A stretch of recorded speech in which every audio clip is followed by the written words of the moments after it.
교수님 이제 책에 대한 이야기를 좀 여쭤볼까 해요. 네. 자본주의 시대에 부자가 되는 방법 인트로에 설명해 주셨더라고요. 네. 구체적으로 어떤 이야기들 담겨 있나요? 우리가 자본주의를 살고 있잖아요. 자본주의가 뭔지를 좀 이해할 필요가 있을 것 같아요. 근데 자본주의를 어떻게 정의하시나요? 여러분들은 그걸 좀 되려 여쭙고 싶은데, 자본주의 정의를 찾아보시면 반드시 들어가는 키워드가 하나 있습니다. 그게 사유재산의 인정이에요. 사유재산을 인정한다라는 것은 여러분이 사유재산을 축적하는 그런 과정을 존중해준다, 용인해준다라는 거예요. 그러니까 자본주의가 아니면 사유재산 자체가 인정이 안 되는 거죠. 자기 재산이 아닌 거예요. 그럼 사유재산을 많이 축적한 사람을 부자라고 할 수 있는데, 모두가 부자가 되길 원하잖아요. 왜냐하면 자본주의를 살고 있기 때문인 거예요. 그럼 지금부터 궁금한 것은 모두가 부자 되길 원하니 어떻게 하면 부자가 될 수 있는가에 대한 답변을 찾아야죠. 근데 부자가 되는 공식이 있을까? 공식은 사실 있죠. 부자는 사유재산을 축적한 것이고, 사유재산을 축적하려면 소득을 모으는 거거든요. 소득은 플로우의 개념이고 재산은 스탁의 개념이니까 결국 플로우에 해당하는 소득을 축적하는 게 재산이 되는 거잖아요. 근데 경제학에서 이 소득은 크게 네 가지로 분류를 합니다. 네 가지 외의 다른 소득은 없습니다. 그러니까 하나가 뭐예요? 근로소득이에요. 두 번째가 사업소득, 세 번째가 재산소득, 네 번째가 이전소득입니다. 이전소득부터 말씀을 드리면, 이전소득은 특히 공적 이전소득과 사적 이전소득으로 구분되는데, 공적 이전소득은 기초노령연금이나 재난지원금 받는 거나 뭐 이런 것들이에요. 그걸로 부자 될 거라고 생각하시는 분은 없으시잖아요. 사적 이전소득이 있습니다. 사적 이전소득은 뭐 용돈 받거나 길 가다 주워도 사적 이전소득이에요. 그러니까 이전소득으로 부자 될 거라고 생각하시는 분은 없을 거예요. 그러면 소득이 네 가지가 있는데, 네 가지 중에 이전소득은 먼저 제외시켜보고 생각해보면 도움이 될 것 같아요. 근데 여기서 근로소득과 사업소득이 다소 제가 지금 드리는 말씀 중에서는 비슷한 개념들이 있기 때문에 묶어서 말씀드리겠습니다. 결국 월급 받아서 소득이 주된 소득이 된다, 근로소득인 거고, 내가 직접 뭐 치킨집을 운영한다, 내가 직접 뭐 편의점을 운영한다, 사업소득인 거예요. 식당을 운영한다. 그러니까 두 가지라고 볼 수 있겠습니다. 근데 이 둘의 공통적인 특징은 뭐냐면 여러분의 역량에 따라 달려 있어요. 그러니까 여러분의 역량이 끌어올려지기만 한다면, 나의 가치가 높아지기만 한다면 사회에서 나를 많이 찾을 것이고, 그럼 나를 많이 찾는 수요처가 많을수록, 나의 노동력에 대한 수요처가 많으면 많을수록 나는 그 중에서 더 많은 조건을 제시하는 데를 골라갈 수 있겠죠. 그러니까 나의 가치는 올라가는 거예요. 근로소득, 사업소득을 올릴 수 있는 거예요. 근데 반대로 나의 역량, 나의 가치를 끌어올리지 못할 경우라고 한다면 아무도 나를 안 찾는 거죠. 그러면 나를 안 찾으니까 어쩔 수 없이 내가 할 수 있는 일을 아무거나라도 할 수밖에 없는 거예요. 극단적으로. 그러니까 저임금 노동력이 되는 거죠. 고임금과 저임금의 특징은 그 가치입니다. 가치도 어떤 가치? 그 시대, 그 사회에서 요구하는 역량을 갖췄느냐 아니냐.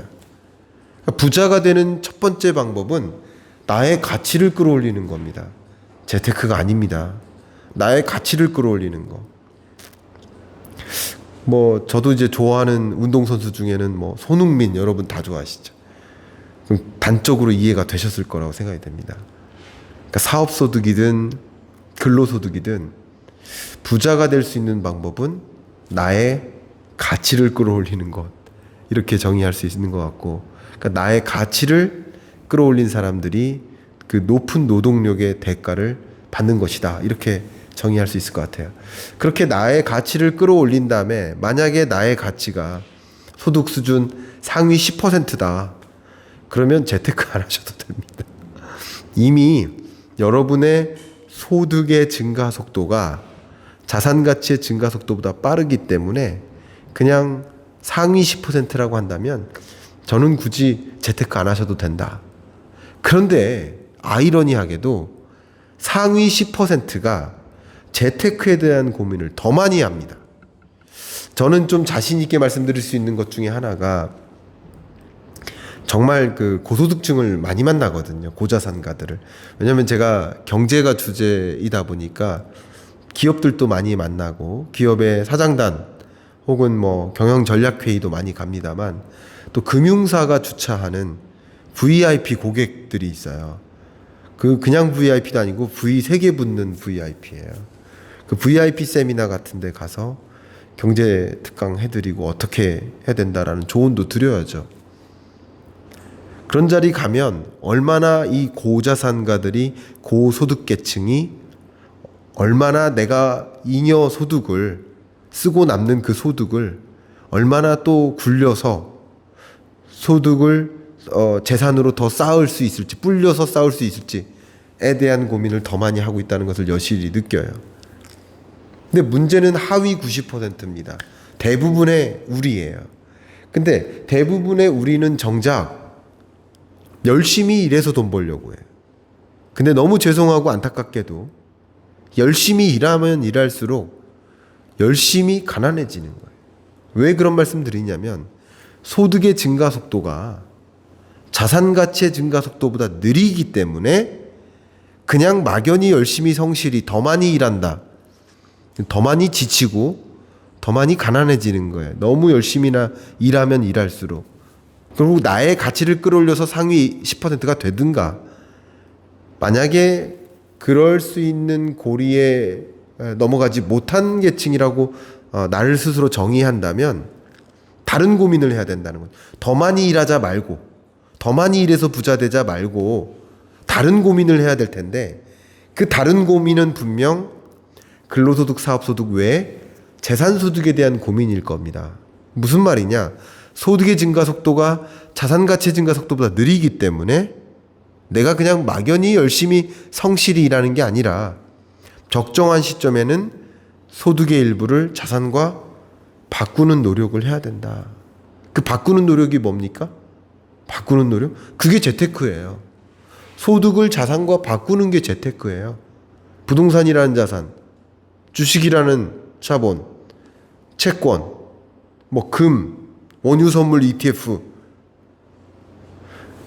내가 돈을 어떤 형태로 갖고 있을까의 문제인 것이고, 그럼 나는 소득을 어떤 형태로 갖고 있을까? 다른 말로 주식으로 들고 있을까? 부동산으로 들고 있을까? 이런 질문을 스스로 많이 하셔야 될 텐데, 결과적으로는 그런 고민을 하는 게 그게 경제 공부라는 거죠. 어떤 시점에 어떤 자산과 바꿀까? 어떤 시점에 어떤 자산의 형태로 더 많은 현금성 자산을 갖고 있을까? 어떤 시점에 소위 부동산을 내 집 마련을 할까? 신규 투자를 할까? 이게 재테크잖아요. 근데 정작 하위 90%는 열심히 일해서 돈 벌 생각을 한다는 거예요. 열심히 일해서 돈 버는 거 중요합니다만 그것만으로는 나의 가치를 끌어올리지 못한 상황 하에서 그것만으로는 어쩌면 영원히 부자가 될 수 없을 수 있다. 여러분이 지금부터 만약에 앞으로 한 10년 동안 정말 누구보다도 열심히 일해서 남들보다 2배로 일해요. 2잡, 3잡 하면서 그렇게 성실히 열심히 사시는 것도 필요하지만 근데 그랬을 때 내가 얼마만큼 이 부를 축적시킬 수 있나 한번 생각해 보시면 근데 만약에 그렇게 해서 10억, 20억을 모았다. 그동안에 나는 계속 부자가 되어 있을까? 사실 생각해 보면요. 여러분 10년 전 1,000원과 지금 1,000원은 어떻습니까? 다르죠? 그러면 앞으로의 1,000원은 어떨까요? 같은 논리로 10년 전 10억과 지금 10억은 어떻습니까? 10년 전 10억은 그땐 10억 있으면 다 부자라고 그랬었어요. 근데 저 어린 시절에는 1억 있으면 부자라고 했어요. 이게 왜 자꾸 바뀔까요? 돈의 가치가 떨어지고 있다는 얘기예요. 그러니까 돈을 형태로 열심히 일해서 부를 축적하는 것만으로는 열심히 해서 돈 모아요. 그래서 10억을 모았어요. 그동안 내 10억만큼 부자 됐다. 그게 아니라는 거죠. 그동안에 돈의 가치는 떨어져 있고 10억 주고 살 수 있는 물건의 가치는 이미 올라가져 있기 때문에 사실상 나는 부자가 되지 않은 거죠. 그러니까 이렇게 생각을 해본다면 우리가 여러 가지 의사결정을 하는 데 있어서 그냥 열심히 막연히 사는 거, 성실히 사는 거, 그것도 중요하지만 그거 이상의 무언가가 필요하겠다. 여러분이 만약에 부자가 되길 원하신다면, 근데 그 부자가 되길 원하신다면 분명 경제 공부하시면서 어떤 자산과 어떤 형태로 내가 자산을 가지고 있을까, 이런 고민을 지속적으로 하실 필요가 있지 않겠느냐 하는 의견을 던지는 겁니다. 네, 교수님 중요한 말씀 해주셨습니다.